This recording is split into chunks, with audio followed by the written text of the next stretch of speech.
Welcome back. So, I'm gonna make this exclusively Blue Lips review. I did listen to a couple other records throughout the weekend, but I probably will save those to the end of the month because there was still quite a good bit of good releases that you probably haven't heard of. But today, it's exclusively about Blue Lips. So, probably one of the most anticipated rap records of the year, for good reason. It's been a long time, and by the looks of it, it is being received incredibly well. So the critic score is at 81%. So on the user score or the album of the year database, that is the highest, most critically acclaimed album that Schoolboy Q has had in his career so far. Others are really close. I believe Blank Face has an 80, and Setbacks from all the way back, I think it was like 2011, also has an 80%. So it's falling in line with some of Schoolboy Q's most critically acclaimed records. And the user score also follows suit with a 77. So taking both numbers into account, both the critics and the general public are really liking this album. And it is a major step up from Crash Talk, which for me, I still really like Crash Talk. I understand what it was going for. I think at the time, not a lot of people really kind of grasp it or kind of didn't really get along with that record, mostly because I understand, because it's such a jarring shift from the just bombastic and explosive nature of the Blank Face LP to go right that from Crash to Crash Talk is quite like very shifted experience. Like it's very kind of jarring. But I think with time, this is one of my favorite records from Schoolboy Q, and it's really underrated. And it's honestly a great listen if you're just looking to relax and if you're just looking to chill out. Like, it's a perfect record for that. But we're here to talk about Blue Lips. And on Crash Talk, there was these couple of segmented pieces. I remember it was like Dangerous and Tales and Attention, for example. Like some of these songs, like they have this kind of brooding and more kind of, I don't know, it's just like kind of this really kind of darker atmosphere that kind of likes to sit around in it. It doesn't like to just dip in it and go. It just kind of wallows in this atmosphere that kind of feels a little bit more woozier. It feels a little bit more kind of despondent. It feels a little bit more, I guess, blue per se. And I think with this album, with Blue Lips, it takes those little pieces, which usually the tracks on the Crash Talk were about 2 minutes long for the majority of it. It kind of expands them out to allow these songs to allow you just to get more fully immersed and just kind of just dive into this really interesting meld of sounds that this record has. Lovebirds is probably one of my favorite tracks. It kind of goes back and forth to this beautiful kind of just woozy and kind of jazzy, really just this nice touch of just this serenity in this weird kind of way. And then it kind of just goes back and forth into these booming drums. And Schoolboy Q's flow is fantastic. It's not really all that rapid and aggressive. It just really works well and just kind of just navigates through this instrumental just perfectly. Fu is another great example that still is a little bit faster in its pace, a little bit faster in its drum breaks, but it still has these feelings of just kind of just laying back in like a pool and you look up in the sky kind of feeling. Like you're just kind of just sitting with it, you're experiencing it, you close your eyes a little bit and you just get kind of lost in its sound. Absol also does bring a great performance. Ohio is another great example of this kind of more meditative and kind of more like kind of spellbounding kind of sound that this album has. It does have these, it has the West Coast sound that Schoolboy Q has had across this entire albums. But what it does this time is, again, it allows it just to sit in its atmosphere and allows you to just dive into it and just simply just ride out with it, which is great. And I think this record's really good at those moments. Does it have the great bangers that I expect from Schoolboy Q? Yes. Back in Love is probably one of my favorite tracks on this record. It is explosive. It's dirty. It's just the low end on this song is great because it just has this kind of just this mean mugging kind of atmosphere to it where it reminds me a lot of kind of a mix of oxymoron but also the aggressiveness of Blank Face LP. Another one, Pop, obviously. It's when the drums, like these really harsh kind of drums come in, and Schoolboy Q is like probably the most ferocious I have heard him on a track in years. And once Rico Nasty comes in, that's a perfect feature. That is like the most perfect feature I can think of. And her energy amps it up to such an amazing degree. And I just wish that her verse was longer. And that's kind of my issue that I have with some of these songs. Some of them either feel like they have a little bit more runtime left to kind of fully realize their ideas. Like, for example, the outro track, which is Smile, which has an amazing production, this amazing kind of. It does sound like an outro, but it's just so short. It only has like one verse. But it's just something that I feel like if you were to explore it more, you could probably have one of the better outros in Schoolboy Q's career. Another one is Movie. Movie is pretty much an interlude track. It does have a feature, I believe I forget, it's AZ Tribe or something like that. I can't really remember the name of it.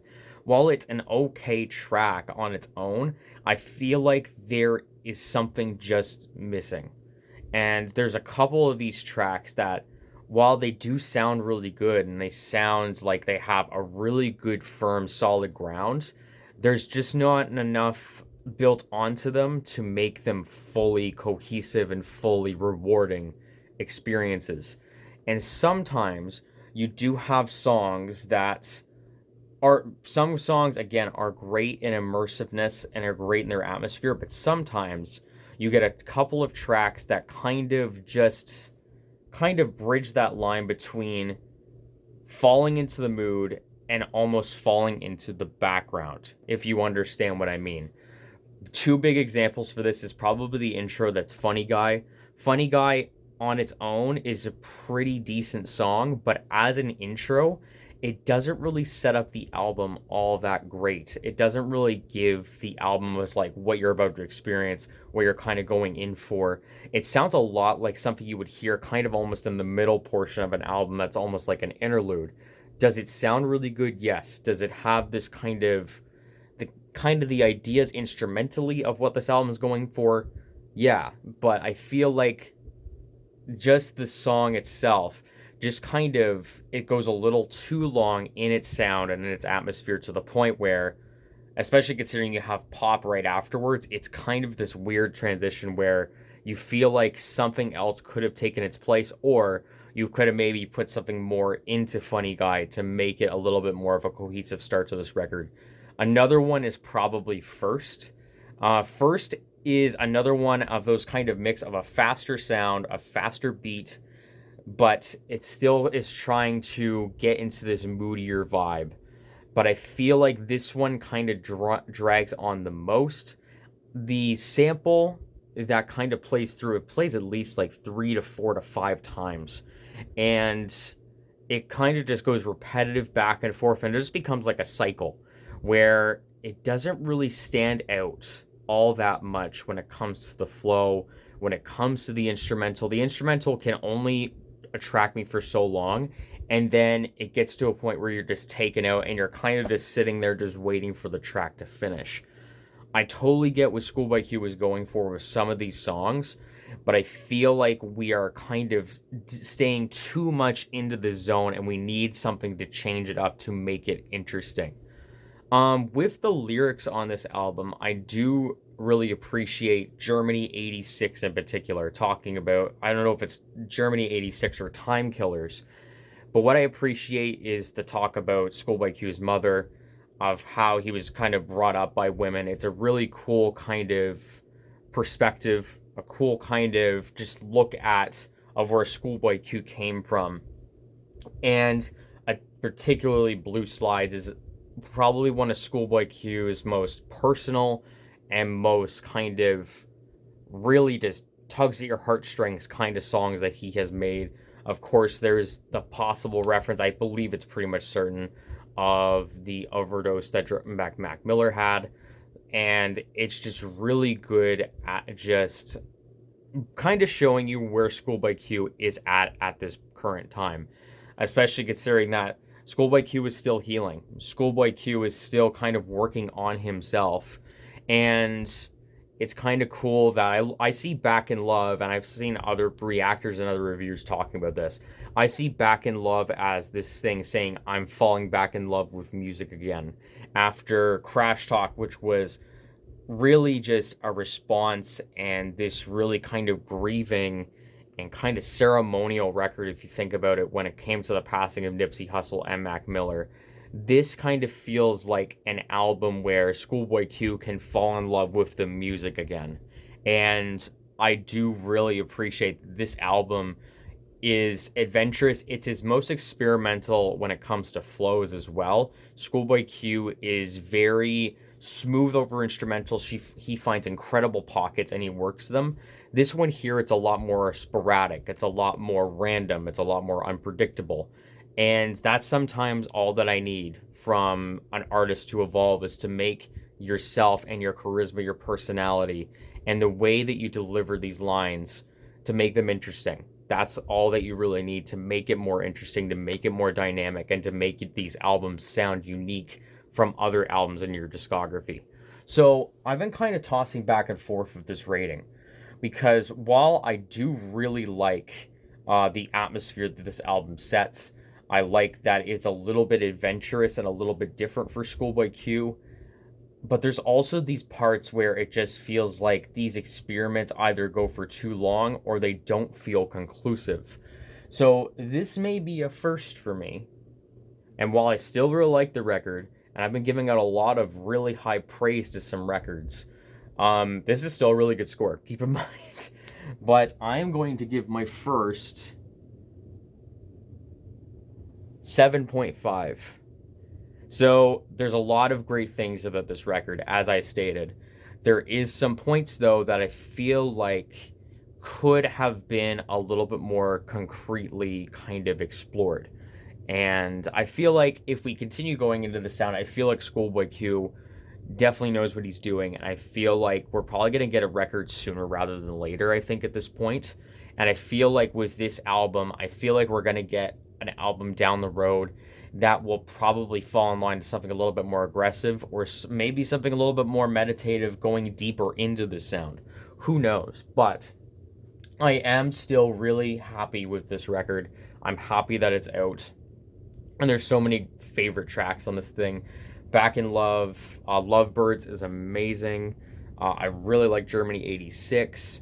And I really like Lost Times with Jazzy, or I believe that's the name. I hope I'm getting it right there, but I really like that track too. There's a lot of great tracks on here, so don't let my 7.5 of that really just like, I know some people are giving it 8s and 9s, but just leave your comments and leave your ratings down below, what you think of this record, what your favorite tracks are. Thank you so much for watching, and I will talk to you again soon.